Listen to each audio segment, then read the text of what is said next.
The steam was still rising from his dark skin when Simone Patterson saw her husband David step out of her best friend's bathroom. Water droplets rolled down his chest like tiny betrayals, each one hitting the hardwood floor of Rochelle's apartment with a sound that seemed to echo through Simone's entire world. The white towel wrapped around his waist was the same one she had bought him for Christmas last year, the one with his initials embroidered in gold thread that she had spent hours picking out at the department store downtown. Time stopped. The keys in Simone's hand fell to the floor with a metallic clatter that seemed to shake the walls. Her daughter Nia's artwork, the drawing she had come to show Auntie Rochelle, fluttered from her other hand like a wounded bird. The crayon marks of purple flowers and stick figures suddenly looked so innocent, so pure, in a moment that felt anything but. David's face went from relaxed satisfaction to pure terror in the span of a heartbeat. His mouth opened, but no words came out. Behind him, through the crack in the bathroom door, Simone could see another figure moving. Rochelle, her best friend since they were 8 years old, the woman who had held her hand through her mother's funeral, who had been her maid of honor, who had helped her pick out the very nightgown she wore on her wedding night. Simone. David's voice cracked like a teenage boy's. Baby, I can explain. But Simone wasn't hearing his words. She was hearing 24 years of friendship crumbling. She was hearing 12 years of marriage shattering like glass on concrete. She was hearing her daughter's voice from just that morning. Mommy, why does Daddy always smell like Auntie Rochelle's perfume when he comes home late? The smell hit her then, that familiar scent of vanilla and jasmine that always lingered in Rochelle's apartment, the same smell that had been clinging to David's clothes for months. The same smell that Simone had convinced herself was just from him helping Rochelle move furniture, fix her sink, be the good friend and brother-in-law he had always been.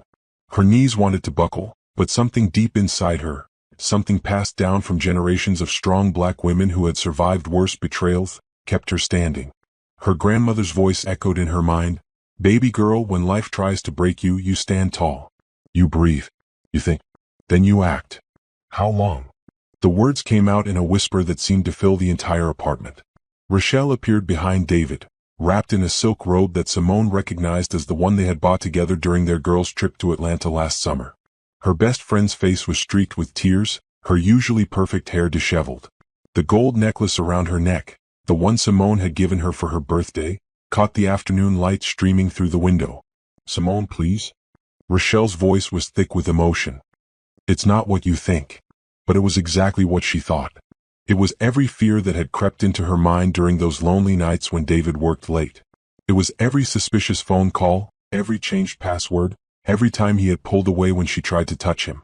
It was every time Rochelle had asked just a little too many questions about David's schedule, his likes and dislikes, his dreams and fears. The apartment suddenly felt like a museum of their friendship. Photos of them from high school graduation, from Simone's wedding day, from family barbecues and birthday parties. Pictures of Nia calling Rochelle auntie, and climbing on her lap. All of it now felt like a lie, a beautiful lie that had been carefully constructed while the two people she trusted most in the world had been living a secret life behind her back. David took a step forward, his hand reaching out to her, but Simone stepped back. She couldn't bear to have him touch her, not when his hands had just been on her best friend's body, not when his lips had just been whispering promises and sweet nothings to another woman. "How long?" she repeated, her voice stronger now, filled with the kind of power that comes from hitting rock bottom and realizing you have nothing left to lose. The silence that followed felt like an eternity. It was the kind of silence that exists right before a tornado hits, when all the birds stop singing and the air becomes thick with possibility and destruction. In that silence, Simone could hear her own heart breaking, could feel the foundation of her entire life shifting beneath her feet. 6 months, David finally whispered, and those two words hit Simone like a physical blow. 6 months. Half a year of lies. Half a year of her best friend looking her in the eye and asking about her marriage while she was destroying it from the inside. Half a year of David coming home to their bed, to their daughter, to their life, after being with another woman. After being with her woman, the one person in the world Simone had trusted with all her secrets, all her fears, all her hopes and dreams. Simone thought about all the times in the past 6 months when she had felt something was wrong, when her intuition had screamed at her that something was off. She remembered the night she had called Rochelle crying because she felt distant from David, and how Rochelle had comforted her, telling her that marriage had its ups and downs, that she just needed to be patient and understanding. She remembered the family barbecue last month where she had watched David and Rochelle interact and felt a strange pang of something she couldn't name. The way they had avoided eye contact, the way Rochelle had been unusually quiet, The way David had seemed nervous and jumpy every time Simone came near them. All the signs had been there. All the red flags had been waving right in front of her face, and she had chosen to ignore them because she couldn't imagine a world where her husband and her best friend would betray her so completely. The afternoon sun was starting to set through the window, casting long shadows across the apartment floor. Those shadows seemed to represent everything dark and hidden that had been lurking in her life without her knowledge. Everything she had believed to be true, about her marriage, about her friendship, about herself, had been stripped away in the space of a few heartbeats. "I need to sit down," Simone said quietly, but her legs gave out before she could make it to the couch. She sank to the floor right there in the entryway, her back against the door, her head in her hands. The engagement ring David had given her 12 years ago caught the light, and for the first time since he had proposed, she wanted to take it off and throw it across the room. This was her rock bottom. This was the moment when everything she had built her adult life on had been revealed as sand, shifting and unreliable and ultimately worthless. But as she sat there on that floor, surrounded by the debris of her shattered world, something inside her began to stir. It was small at first, just a tiny flame of determination that her grandmother had lit in her when she was just a little girl. "You are stronger than you know," Mama Rose used to tell her. "You come from a line of women who survived slavery, who survived Jim Crow, who survived everything this world threw at them. Their strength runs in your blood." Simone lifted her head and looked at the two people who had betrayed her. They were both crying now, both looking at her with expressions of guilt and regret and something that might have been love. But love without respect wasn't love at all. Love without honesty wasn't love at all. "I need you both to get dressed," she said, her voice steadier than she felt. "We need to talk." 20 minutes later, they sat in Rochelle's living room like strangers. The same couch where Simone had spent countless hours laughing with her best friend now felt like foreign territory. David sat across from her in the chair where he used to sit during family game nights, when they were all just friends and everything was simple and pure. Rochelle had made tea chamomile, Simone's favorite, but the cup sat untouched in her hands. The steam rising from it reminded her too much of the steam that had been rising from David's skin when this nightmare began. "I need to understand," Simone began, her voice careful and controlled. "I need to understand how two people who claim to love me could do this to me." David leaned forward, his elbows on his knees, his hands clasped together so tightly his knuckles were white. He had put on his clothes, the same clothes he had been wearing when he left their house this morning, claiming he was going to help his brother move some furniture. The same lie he had probably told dozens of times over the past 6 months. "It wasn't supposed to happen," he said quietly. "Simone, you have to believe me. We never planned this." "But it did happen," Simone replied. "For 6 months it happened. Over and over and over again." Rochelle spoke for the first time since they had sat down. "I hate myself for this, Simone. I hate myself more than you could ever hate me." Simone turned to look at her childhood friend, the woman who had been like a sister to her for more than 2 decades. Rochelle's face was puffy from crying, her usually flawless makeup smeared and streaked. She looked smaller somehow, diminished, as if the weight of her betrayal had physically shrunk her. "Tell me how it started," Simone said. "I need to know everything." David and Rochelle exchanged a look, and even in her pain, Simone caught the intimacy in that glance. It was the kind of look that spoke of shared secrets, of inside jokes, of a connection that ran deeper than friendship or family obligation. It was the kind of look that should have been reserved for her. "It was after Mama Rose's birthday party," Rochelle began, her voice barely above a whisper. "You had gone to bed early because Nia was sick, remember? David stayed to help me clean up." Simone did remember. It had been a beautiful day, her grandmother's 75th birthday celebration in the backyard of her childhood home. 3 generations of their family had gathered to celebrate the woman who had raised Simone after her parents died. Nia had come down with a fever that evening, and Simone had taken her home early, leaving David to help with the cleanup. "We were talking about how proud you would have been of the party," David continued. "How much your mama and daddy would have loved to see their granddaughter so happy and surrounded by family." It was true. Simone's parents had died in a car accident when she was 16, and Mama Rose had stepped in to finish raising her. The birthday party had been a celebration not just of her grandmother's life, but of the resilience and love that had carried their family through tragedy. "We started talking about our parents," Rochelle said. "About how death changes everything, about how precious time is. And then we started talking about our fears." "What fears?" Simone asked, though part of her didn't want to know. David looked up at her for the first time since they had begun talking. His eyes were red-rimmed and full of pain, but there was something else there too, something that looked almost like relief at finally being able to tell the truth. "I was afraid I was losing you," he said simply. "Over the past year you had been so distant, so focused on your job, on Nia, on everyone and everything except us. I felt like I was disappearing from your life." "Please don't give up on us," Rochelle whispered. "Either of us. We love you, Simone. We both love you so much." "Love doesn't look like this," Simone replied, gesturing between the three of them. "This isn't love. I don't know what it is, but it isn't love." She walked to the door, her legs feeling stronger with each step. Behind her, she could hear David and Rochelle whispering urgently to each other, but she didn't turn around. Whatever they had to say to each other, she didn't need to hear it. As she reached for the doorknob, David called her name. "Simone, please. Don't tell Nia about this. Whatever happens between us, she doesn't need to know." Simone paused, her hand on the doorknob. Their 8-year-old daughter, who loved her daddy and her Auntie Rochelle with all her innocent heart. How was she going to explain to Nia why Auntie Rochelle wouldn't be coming around anymore? How was she going to explain why Mommy and Daddy might not be living in the same house? "I won't tell her," she said without turning around. "But that's the only promise I can make right now." She opened the door and stepped out into the hallway, closing it softly behind her. The sound of that door closing felt like the end of everything she had built her adult life on: her marriage, her friendship, her sense of who she was and where she belonged in the world. The drive home was a blur of traffic lights and half-formed thoughts. Simone's hands gripped the steering wheel so tightly her knuckles ached, but she needed something solid to hold onto. Everything else in her world felt like it was floating away. She pulled into the driveway of the house she and David had bought 5 years ago, a modest 3-bedroom with a front porch and a backyard big enough for Nia to play in. The American flag David had hung last 4th of July still fluttered from the porch, and Nia's bicycle lay on its side in the grass where she had abandoned it that morning before school. Normal. Everything looked so perfectly normal. Simone sat in the car for several minutes, staring at the front door with its cheerful yellow paint and the welcome mat Mama Rose had crocheted for them last Christmas. This was supposed to be her safe place, her sanctuary. But how could it ever feel safe again knowing that David had been living a double life, coming home to this house and this family after being with another woman? The front door opened and Nia came running out, her backpack bouncing behind her.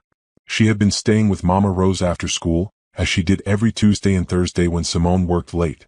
Seeing her daughter's bright smile and hearing her excited voice calling "Mommy" broke something loose in Simone's chest. "Mama Rose made a sweet potato pie," Nia announced, throwing her arms around Simone's waist. "And she taught me how to braid cornbread dough. Can we make some this weekend?" Simone hugged her daughter tightly, breathing in the familiar scent of her strawberry shampoo and the lingering smell of Mama Rose's kitchen that always clung to her clothes after these visits. This was real. This was pure. Whatever else had been destroyed today, Nia was still here, still innocent, still whole. "Of course, baby girl," Simone managed to say. "We can make whatever you want this weekend." Behind Nia, Mama Rose appeared in the doorway. At 76, she moved more slowly than she used to, but her eyes were still sharp, still capable of seeing straight through to the heart of any problem. She took one look at Simone's face and knew immediately that something was wrong. "Nia, honey, go wash your hands and start on your homework," Mama Rose said gently. "I need to talk to your mama for a minute." Nia skipped into the house, completely oblivious to the tension in the air. Simone envied her daughter's innocence, the way she could exist in a world where the worst thing that might happen was forgetting to feed her goldfish or missing her favorite TV show. "What happened, baby girl?" Mama Rose asked, using the same nickname she had called Simone since she was Nia's age. The story came pouring out of Simone like water from a broken dam. She told her grandmother everything, about walking into Rochelle's apartment, about seeing David, about the 6 months of lies and deception. Mama Rose listened without interrupting, her weathered hands folded in her lap, her expression growing more serious with each detail. When Simone finished talking, they sat in silence for several minutes. A neighbor was mowing their lawn across the street, and somewhere in the distance, children were laughing at a playground. Life was continuing as normal for everyone else while Simone's world had completely collapsed. "I don't know what to do," Simone finally whispered. "I don't know how to come back from this." Mama Rose reached over and took her granddaughter's hands in her own. They were soft and warm, hands that had worked hard all their life, cleaning houses, raising children, holding families together through every kind of storm imaginable. "First thing you need to do is breathe," Mama Rose said firmly. "This feels like the end of the world right now, but it's not. You're going to survive this, just like our family has survived everything else." "But how?" Simone asked. How do I forgive something like this? How do I ever trust either of them again? I'm not saying you should forgive them right now, Mama Rose replied. Forgiveness is a process, not a decision you make once and stick with. But I am saying you need to think real careful about what you want your life to look like moving forward. Simone thought about David and Rochelle sitting in that apartment, probably still talking about her, probably trying to figure out how to fix the unfixable. Part of her wanted to hate them both, to cut them out of her life completely and start over. But another part of her, a part she didn't want to acknowledge, was heartbroken at the thought of losing them both forever. They say they love me, Simone said bitterly. But you don't do this to someone you love. People are complicated, baby girl. Sometimes they do terrible things to the people they love most. Sometimes they're so broken inside themselves that they break everything around them too. Mama Rose paused, looking out at the street where a young couple was walking hand in hand, pushing a stroller. They looked happy, carefree, the way Simone had felt just this morning when the biggest problem in her life was whether to make chicken or fish for dinner. Your grandfather cheated on me once, Mama Rose said quietly. Simone's head snapped up in shock. In all her years, she had never heard this story. Her grandparents had been married for 52 years before Granddad died, and their love story had always been the gold standard in their family. It was during the early 70s, Mama Rose continued. Times were hard. He was working 3 jobs trying to keep food on the table, and I was pregnant with your daddy. He felt like he was failing as a man, failing as a provider. There was a woman at his night job who made him feel important, made him feel like he was somebody special. Simone couldn't imagine her gentle, loving grandfather betraying anyone, least of all Mama Rose. He had always treated her grandmother like a queen, bringing her flowers from the garden, singing to her while she cooked dinner, holding her hand during church services. How did you get past it? Simone asked. It wasn't easy, Mama Rose admitted. I put him out of the house for 3 months. Made him sleep on his sister's couch and think about what he had lost. Made him prove to me that he wanted to fight for our marriage. And he did. He showed up every day. Every single day for 3 months, he came to this house with flowers or groceries or some little thing he had made with his hands. He went to counseling by himself before I ever agreed to go with him. He wrote me letters telling me how sorry he was and how he was going to spend the rest of his life making it up to me. Mama Rose's eyes were distant, remembering those difficult months from 5 decades ago. But most importantly, he changed. Not just his behavior but his heart. He figured out why he had been so lost, why he had been willing to throw away everything we had built together for something that wasn't even real. And you were able to forgive him? Eventually. Not all at once, but piece by piece, day by day. And you know what? Our marriage was stronger after we got through that storm than it had ever been before. Because we both knew what it cost to almost lose each other. Simone tried to imagine herself forgiving David and Rochelle the way Mama Rose had forgiven her grandfather. Right now, it felt impossible. The betrayal was too fresh, the pain too sharp. But maybe with time.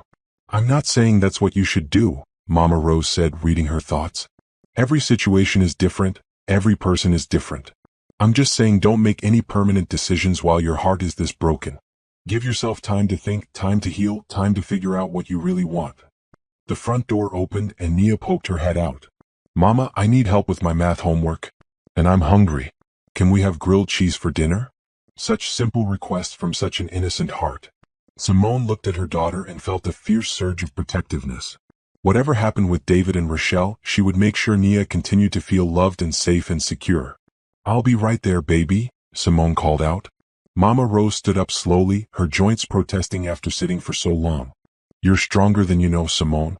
You come from a long line of strong women. We don't break easy, and when we do break, we heal back even stronger. She hugged her granddaughter tightly, the same way she had hugged her after her parents' funeral, after her first heartbreak, after every disappointment and setback life had thrown her way. Take it one day at a time, Mama Rose whispered. And remember, no matter what happens, you've got family who loves you. That's something nobody can take away. After Mama Rose left, Simone sat in her kitchen making grilled cheese sandwiches and listening to Nia chatter about her day at school. The normalcy of it was both comforting and surreal. How could she be having such an ordinary evening after such an extraordinary day? Her phone had been buzzing all afternoon with texts from David and missed calls from Rochelle, but she ignored them all. She wasn't ready to talk to either of them yet. She needed space to think, space to process what had happened and what it meant for her future. That night, after Nia was asleep, Simone sat on her bed staring at the framed photos on her dresser.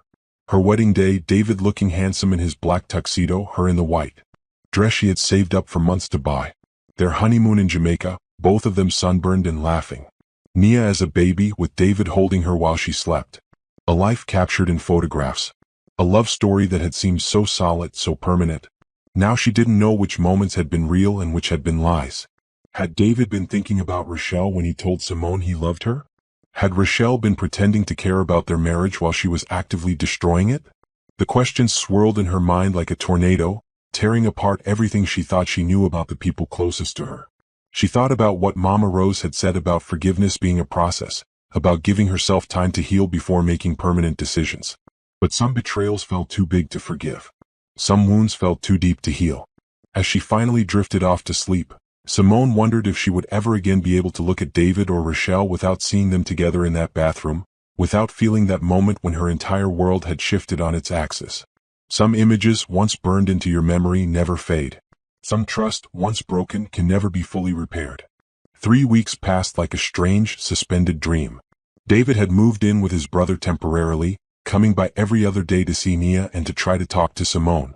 Their conversations were stilted and careful, like two people walking through a minefield, afraid that one wrong word would set off an explosion. Rochelle had called and texted dozens of times, but Simone hadn't answered. She wasn't ready to hear her best friend's voice, wasn't ready to pretend that 2 decades of friendship could survive this level of betrayal. Simone had thrown herself into work, staying late at the office, taking on extra projects, anything to keep her mind busy. But at night, alone in the bed she had shared with David for over a decade, the thoughts came rushing back like a flood tide. It was on a Thursday evening while she was helping Nia with her science project about butterflies, that everything changed again. "Mama, why hasn't Auntie Rochelle come to see us lately?" Nia asked, carefully gluing construction paper wings to a coffee filter. "Is she sick?" Simone's hands stilled on the packet of glitter they were using to decorate the butterfly wings. She had been dreading this question, knowing it was only a matter of time before Nia noticed that her beloved auntie had disappeared from their lives. "Auntie Rochelle is going through some things right now, baby," Simone said carefully. "Sometimes adults need space to figure out their problems. Like when you and Daddy are figuring out your problems?" The innocence in her daughter's voice nearly broke Simone's heart. Nia had accepted David's temporary move to Uncle Jerome's house with the resilience that children possess, but she wasn't blind to the tension between her parents. "Something like that," Simone agreed. "I miss her," Nia said simply. "She always smells like flowers and she makes the best pancakes. And she was teaching me how to French braid my hair." Simone remembered those Saturday mornings when Rochelle would come over early, her arms full of groceries for breakfast, ready to spend the day with their little family. She would braid Nia's hair while Simone cooked, the three of them chattering and laughing like they had all the time in the world. Those memories felt like they belonged to someone else now. The doorbell rang, interrupting her thoughts. Through the peephole, Simone could see David standing on the front porch, but he wasn't alone. Dr. Angela Harris, a family counselor Mama Rose had recommended, stood beside him. Simone opened the door, her heart immediately racing. "What's going on? Is someone hurt?" "No, nobody's hurt," David said quickly. "But we need to talk. All of us. Dr. Harris has something important to tell you." Dr. Harris was a petite woman in her 50s with kind eyes and a gentle manner. Simone had seen her twice on her own over the past 3 weeks, trying to process her feelings about the betrayal and figure out what she wanted to do with her marriage. "May we come in?" Dr. Harris asked. "There's something you need to know, something that changes everything." Against her better judgment, Simone let them in. Nia looked up from her butterfly project, her face lighting up when she saw her father. "Daddy, look at my butterfly. Mama helped me make it." David's face softened as he knelt down to examine his daughter's artwork. "It's beautiful, princess. You did such a good job." "Nia, why don't you take your project to your room to finish?" Simone suggested. "The grown-ups need to talk." After Nia disappeared upstairs, the 3 adults sat in the living room. Simone chose the chair farthest from David, still not ready to be too close to him. The hurt was still too raw, too immediate. "Before we start," Dr. Harris said gently, "I want you to know that what I'm about to tell you doesn't excuse anyone's choices. Actions have consequences and betrayal is betrayal, no matter the circumstances. But there are some things you don't know, things that might help you understand what really happened." Simone felt her stomach clench. "What things?" Dr. Harris looked at David, who nodded for her to continue. "David came to see me alone last week," she began. He wanted to tell me something that he had been too ashamed to tell anyone, including you. Something that happened before the affair began. What? Simone's voice was barely above a whisper. 6 months ago, David was diagnosed with severe depression and anxiety, Dr. Harris said gently. He had been struggling for over a year with feelings of worthlessness, panic attacks, and what he describes as a complete loss of his sense of self. Simone stared at David in shock. Depression? Anxiety? In all their years together, she had never seen any signs of mental illness. David had always been the strong one, the stable one, the one who held their family together when times got tough. Why didn't you tell me? She asked, her voice cracking. David's eyes filled with tears. Because I was ashamed. Because I thought it made me weak. Because I grew up hearing that black men don't have mental health problems, we just push through and keep going. It was true. David's father had been a man of the old school. Someone who believed that emotions were weakness and that real men solved their problems through hard work and prayer, not therapy and medication. I was having panic attacks at work, David continued. I couldn't sleep. I couldn't eat. I felt like I was disappearing, like I wasn't a real person anymore. And I was terrified that if you knew, you would think less of me. Simone tried to process this information. Looking back, she could see signs she had missed. The way David had been losing weight, the way he had been quieter than usual, the way he had seemed to withdraw from family activities that he used to enjoy. The affair wasn't about romance or passion, Dr. Harris continued. It was about two people who were both struggling with depression and loneliness, finding comfort in each other in completely inappropriate ways. Rochelle was depressed too? Simone asked. David nodded. After Marcus left her, she started having what she calls dark days. Days when she couldn't get out of bed, when everything felt hopeless. That's why she was at the doctor so much last year. She was trying different medications, different treatments. Simone remembered all the times Rochelle had canceled plans last year, claiming she was sick. She remembered the weight loss, the way her friend had seemed fragile and distant sometimes. She had attributed it to heartbreak over Marcus, never imagining it was something deeper and more serious. The night of Mama Rosa's birthday party, David continued, we were both in such dark places mentally. We weren't thinking clearly, weren't making rational decisions. We were just two broken people trying not to drown. But it continued for 6 months, Simone said. That wasn't just one night of poor judgment. No, it wasn't, Dr. Harris agreed. And that's where the mental health issues become even more relevant. People with untreated depression often engage in self-destructive behaviors. They do things that they know are wrong because part of them believes they deserve to be punished. David leaned forward, his hands clasped tightly together. Every time we were together, I hated myself more. Every lie I told you, every secret I kept, it felt like proof that I was the terrible person my depression told me I was. And Rochelle felt the same way, Dr. Harris added. She describes the affair as emotional cutting, hurting herself because she believed she deserved to be hurt. Simone felt like the ground was shifting beneath her feet again, but in a different way this time. The betrayal still hurt just as much, but now it was layered with sadness and regret and a deep, aching sympathy for two people she loved who had been suffering in silence. Why didn't either of you come to me? She asked. Why didn't you trust me enough to tell me you were struggling? Because we were sick, David said simply. Mental illness lies to you. It tells you that you're alone, that nobody could possibly understand or care about your pain, that you're a burden to everyone you love. Dr. Harris nodded.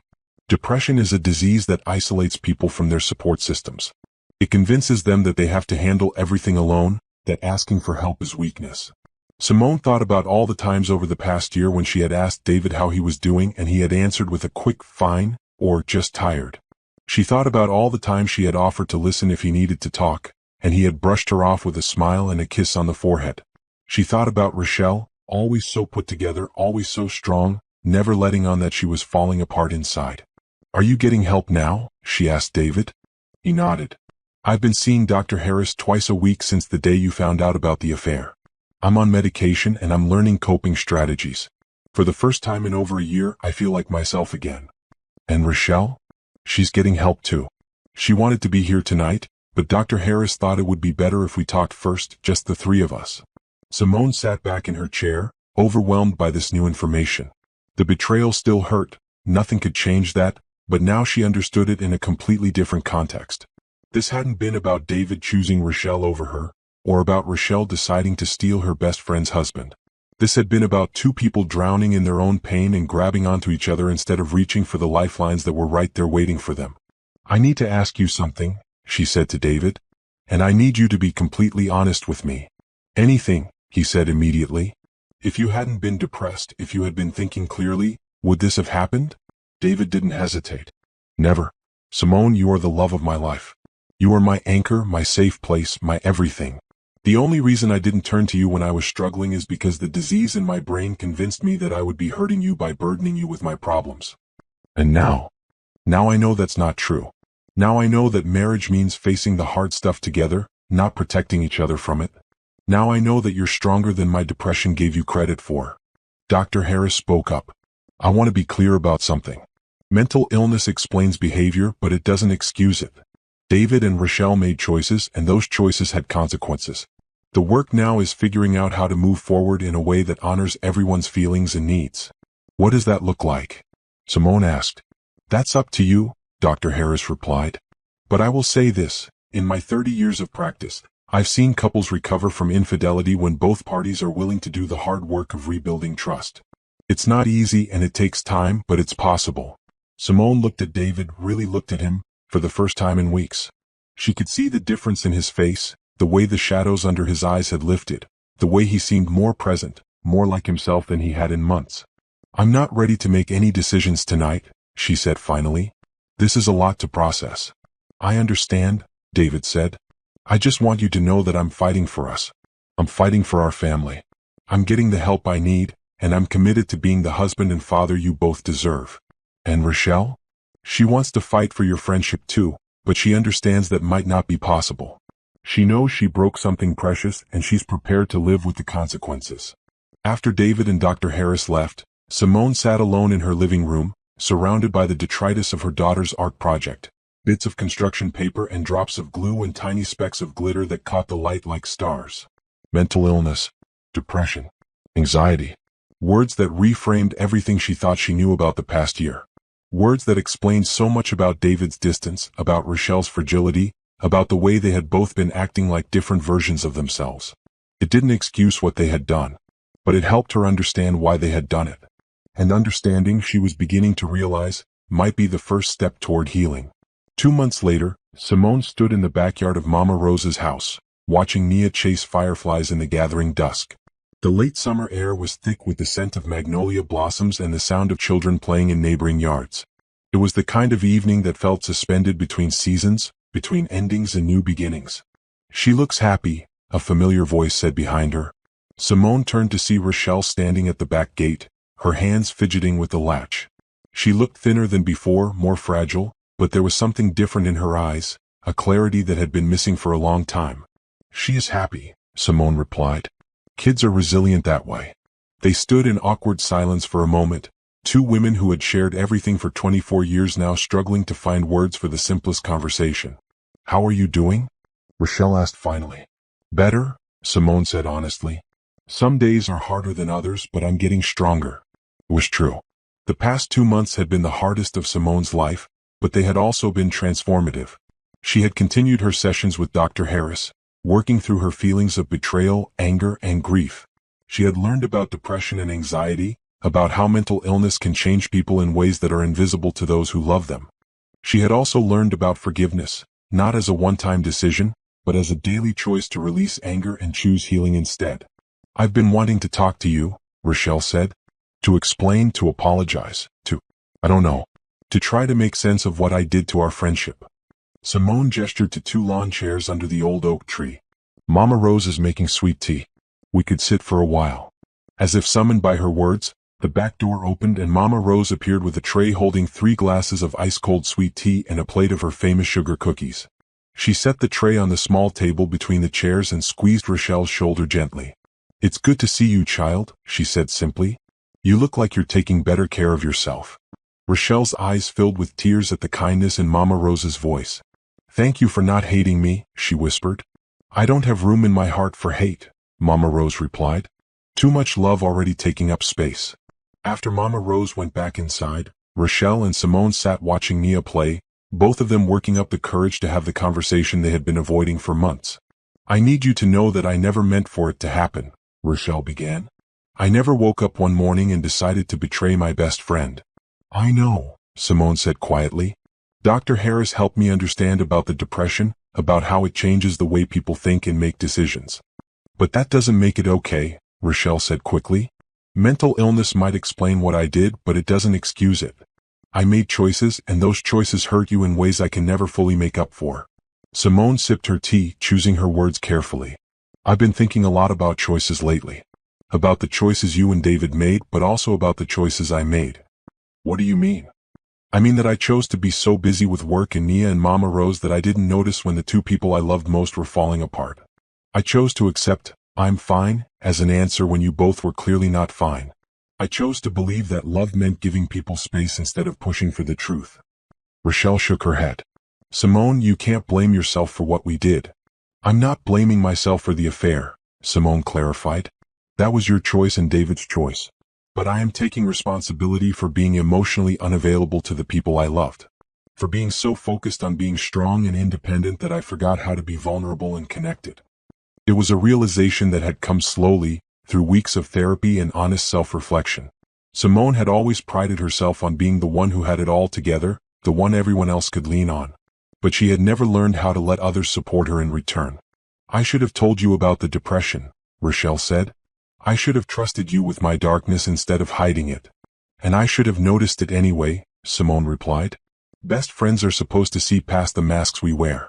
They sat in comfortable silence for a while, watching Nia's unsuccessful attempts to catch fireflies in a mason jar. The little girl was laughing with delight every time one of the glowing insects slipped through her fingers, completely unbothered by her lack of success. What happens now? Rochelle asked finally. Between us, I mean. Simone had been asking herself the same question for weeks. The rational part of her brain said that some betrayals were too big to forgive, that some friendships couldn't survive this level of broken trust. But her heart kept reminding her of 24 years of love and laughter, of shared secrets and mutual support, of a bond that had survived everything else life had thrown at them. I don't know if we can go back to the way things were, Simone said honestly. Too much has changed. But maybe we can build something new, something different but still good. I would like that, Rochelle said, her voice thick with emotion. I would like that more than anything. The back door opened again and this time David stepped out. He moved carefully, like someone walking on thin ice, still unsure of his welcome in spaces that had once been as familiar as his own home. Daddy? Nia called out, abandoning her firefly hunt to run into his arms. Look how many I almost caught. David swept his daughter up in a hug, his face lighting up with genuine joy for the first time in months. Almost counts, he said seriously. Almost is where all the best adventures start. Simone watched her husband with their daughter and felt something loosen in her chest. The medication and therapy had brought back the man she had fallen in love with, the one who could find magic in everyday moments, who could make their daughter feel like the most important person in the world. Can I join you? He asked, looking between Simone and Rochelle uncertainly. Simone nodded toward an empty chair. We're just talking.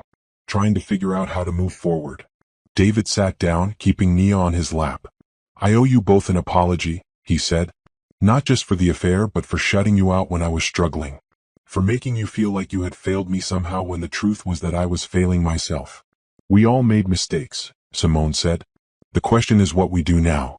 I want to come home, David said quietly. If you'll have me. I want to work every day to rebuild your trust and to be the husband and father I should have been all along. Simone looked at her family, her daughter playing contentedly in her father's arms, her best friend sitting nervously in the chair beside her husband looking at her with hope and love and newfound determination. 6 months ago, she would have said this moment was impossible. The betrayal had felt too big, the broken trust too complete. But she had learned something over the past few months about the difference between being broken and being shattered. Broken things could be repaired, could be made whole again, sometimes even stronger than they were before. Shattered things were gone forever. Her marriage wasn't shattered. Her friendship wasn't shattered. They were broken, yes, but broken could be fixed with enough time and effort and love. There would have to be conditions, she said to David. Continued therapy, complete transparency, no more secrets about anything ever. Done, he said immediately. She turned to Rochelle. And we would have to start over. Rebuild our friendship from the ground up, earn each other's trust again. I understand, Rochelle said. And I'm willing to do whatever it takes. And all of us, Simone continued, looking between them, would have to commit to being honest about our feelings, our needs, our struggles. No more protecting each other by hiding the truth. Both David and Rochelle nodded solemnly. Nia, who had been listening to this conversation with the intense concentration that children bring to adult discussions they don't quite understand, suddenly spoke up. "Does this mean Daddy's coming home?" she asked. "And Auntie Rochelle will make pancakes again?" The three adults looked at each other and started laughing, the first real laughter they had shared in months. Leave it to a child to cut through all the complexity and get straight to what really mattered. "Yes, baby girl," Simone said, reaching over to smooth her daughter's hair. "Daddy's coming home. And maybe if we all work really hard at being a family again, Auntie Rochelle will make pancakes." As the fireflies began to blink more slowly and Nia's eyelids grew heavy against her father's chest, Simone felt something she hadn't experienced in months: hope. Not the naive hope that pretended painful things hadn't happened, but the mature hope that believed healing was possible, that love could survive even the deepest wounds. "It won't be easy," she said to both of them.